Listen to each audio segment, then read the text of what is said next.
Welcome to another episode of Let's Play Hull City in Football Manager 2018. And since last episode, the Newcastle game, I have played one more game. And it was at home versus Sunderland. And it was a frustrated 1-1 draw. The good thing is Gnabry scored his first goal. The very annoying thing is they equalized 2 minutes into extra time. Very frustrating, I must say. And yeah, it was an important game. I mean, Sunderland is one of our competitors to stay alive. Today, though, we are playing Palace away. And if you take a look at the league table, you can see that Palace is just behind us, breathing down our neck. And it's probably going to be a difficult game. But I mean, we are ahead of them. Hopefully that's for a reason. Hopefully we can do well. And if you go back here in history, let's see where it's hiding. There it is. If you might remember, we managed to beat them with 3 goals against none at home. It was a glorious win. So hopefully we can do as well. But this means they will be fire up, and they will be coming for revenge. A good thing for us is that one of their best players will be suspended. And yeah, it's Caballé, and he's definitely a very good player. So that's some good news for us. And with the current situation, we are the day before deadline day. And I've actually done a new signing, but it's not a player that we'll be playing for our first team squad in a long time. If you go to our goalkeepers, you might remember this has been my backup goalie. Now, of course, Marshall is backup and Hart is number 1. But this lad is one of the best goalkeeper, probably the best goalkeeper tutor in the game. He is 19 in termination, is a Mull citizen, and he has just finished tutoring our talented Villemanian and managed to get him up to 19 and Mull citizen. And Pacer is retiring this summer, so I thought like, okay, he's retiring in 6 months. We need him to tutor somebody else before this glorious tutor goes away. So I've been scouting for young goalkeepers, and I find this Norwegian regen, and he looks promising. He looks really promising, but I mean, he's 17. It's really hard to tell. But he was cheap. We got him for 725k, and yeah, basically, this is the new tutoring thingy. He's very young though, not very young. He's very young. Which meaning it's he was very low in determination, so I don't think he will have the chance to become more professional. But hopefully, it will give Pacia something to work with, and maybe we can get some good results out of this. Mannion, he was tutored twice before he became a model citizen, so I'm going to try to loan him out.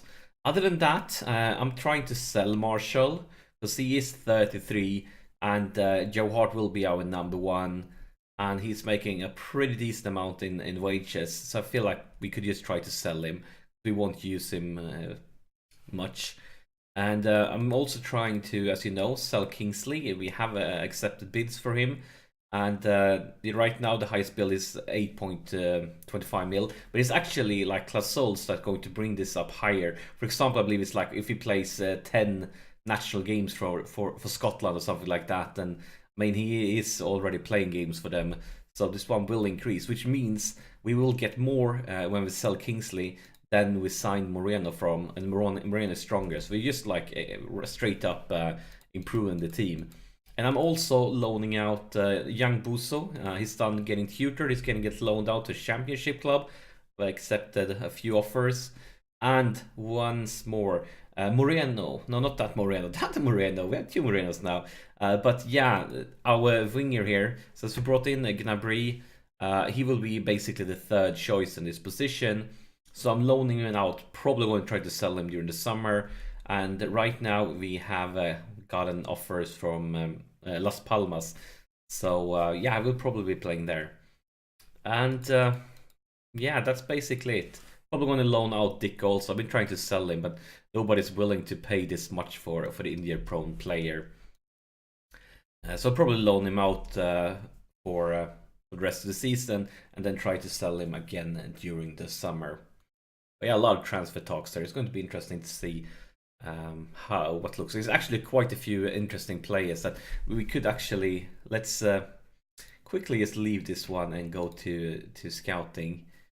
And currently, right now, transfer listed players. Obviously, all of these guys are not interested in joining us. But one thing, Julian Draxler for 29 mil. He probably doesn't have no interest at all in joining us, and we can't afford him right now. But if this lad is still transfer listed for the summer, and maybe our reputation has increased, I'm going to sign him with a blink of an eye. But probably gonna go somewhere else. Probably not going to be interested in a small club like ours. Still some cool stuff. And looking at players that are interested in joining us, actually I've been considering Vasquez. He's really cheap. 8.75 mil. It's just that I have like too many players for this position, but I'm definitely considering signing him for the summer if he's still transfer listed, because he would be our best player on the right side. And also Lucas Moura would also be an interesting signing for the right side. But yeah, right now I really can't, especially I don't have like room in my wage budget. And yeah, we will have to wait and see, but there's definitely some interesting players. So we can just hope that they will be transfer listed. They are still transfer listed for the summer, because then I'm definitely gonna go hunting, see if we can get maybe one or two of those guys.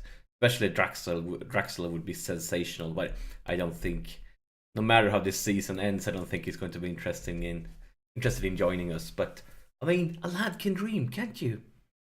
And of course, it's raining as always in Great Britain. I feel like it's raining every single game we play. But I guess that's just realistic, because that's the UK, isn't it? At least that's the image I have in my head of the UK is always raining.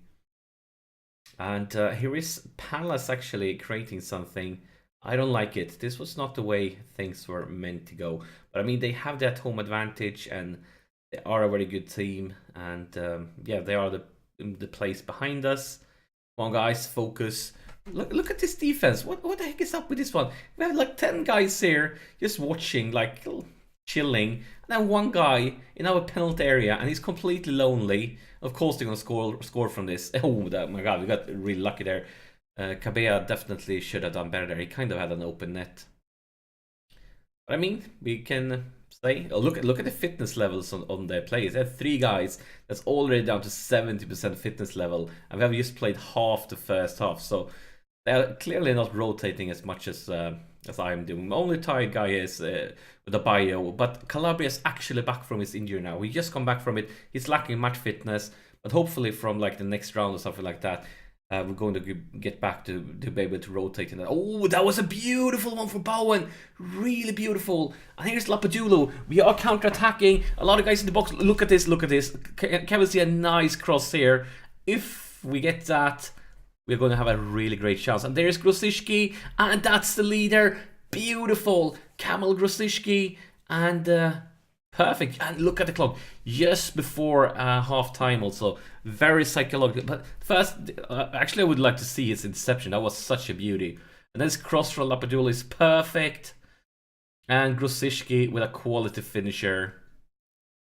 And yeah, just before half time, it's going to be perfect from a psychologic angle. Look at this fitness levels. This is the first half. Get down to 60%. My god. But that's the halftime whistle. We're gonna talk to them. We're gonna tell them to still, guys, just don't get complacent out there. And they agreed. Beautiful, focused, motivated. Beautiful, exactly the direction we were after. So let's start the second half ASAP here. And yeah, pretty lackluster first half. Not much was going on other than our goal. It was kind of like the only thing that happened through the whole half. But I'm okay with it. The only thing we're gonna get from each half is a goal for us. I'm really fine with it. But oh my god, guys, focus. Lukaku was kind of, I mean, he put some pressure on the player. I feel like he could have done even better. And here is Palace with a free kick, and that's the equalizer. Mamadou Sakho, the former Liverpool defender, scores with a header.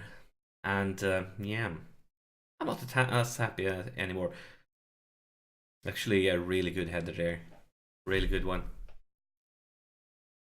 Looking at statistics, we are better than hitting the target. They have created more chances, and they put them an injury. Hopefully that's good news for us. I think we should go for some subs here. Oh my god, Bowen!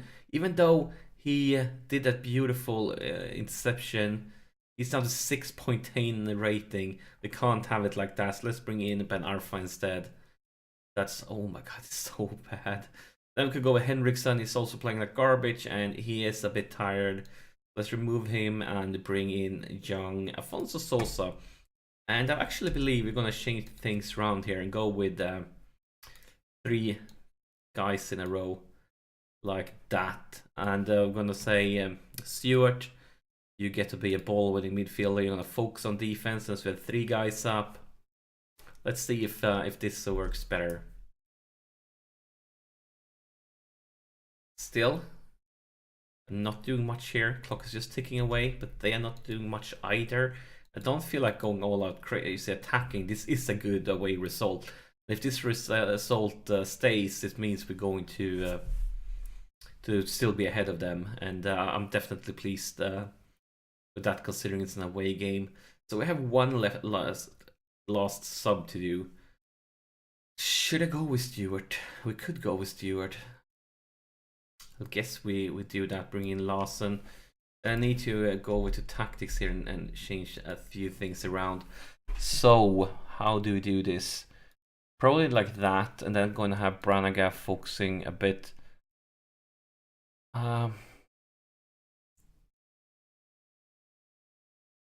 mean, we could go with him as a box-to-box. 10 minutes. Hart with a goal kick. Dawson, our captain. Kostas. Larson, newly subbed on. Lukaku for Grosicki. Branagh for Sosa. Afonso, look at the middle. Oh my god. That is Lapadulu. Oh my god, that's so bad. That's so bad. That was a great chance. At least it should have been able to hit the goal. So bad. But maybe it's something more. Sosa into the box. Grosicki. It's going to be a penalty. It's going to be a penalty. Look at the clock. It's 5 minutes left to play when it's a penalty. And oh my god, I'm so nervous right now. Lapadula steps up. And he misses. He misses. Oh my god, he misses. Why? Why? What have I done to deserve this, Lapadula? Don't you love me? Loss over the corner. Maybe it's not over, but it looks like it's going to be over. Ben Arfa into the box. Branagh. Back to Ben Arfa. And oh, that was actually another pretty decent. We are getting so many chances, but that penalty could definitely be difference between 3 and 1 point. Larson with another corner though. Clock is ticking. We're just before full time, and it's cleared. Afonso Sosa picks it. Oh, that was a rough challenge from behind, but the ref didn't care at all. And yeah, look at this, 5-2 on target. Clock is ticking though. This will be the full-time whistle. If we wouldn't have missed that penalty, if we wouldn't have gotten the penalty, I would have been pleased with this result. This is a good result. It's definitely a good result. A draw away versus Palace, I would be happy. But that penalty, there's 5 minutes left to play. Could have been like such a fairy tale. And then instead, everything went downhill. And oh my god. That penalty. Lapadula 6.1 rating. Same with Bowen. I'm going to talk specially for you guys. Tell him I'm not happy with your performance, and I'm also going to tell it to you, Lapadula. I'm not happy with maybe like that. Your performance drop in the second half was unacceptable. And he agrees. Such an anticlimax. Such an anticlimax. I mean, I would have been so happy with this result if it wasn't for the penalty. Very, very frustrating. But it brings us to this league table. We are still having a sensational season. Great season. But I mean, look at the points. It's not a huge difference. It can change quickly. But for now, our great season continues. The only worrisome stuff is that we basically have played all the easy teams. And we have a future here with so many tough games with City, with Arsenal, with Tottenham, with Liverpool, with United, with Chelsea, like all the top teams, we still have left to play them. So things will probably go downhill here very soon. But I believe that's enough talking for today. As always, thank you so much for sharing your time with me, and I'll see you in the next episode.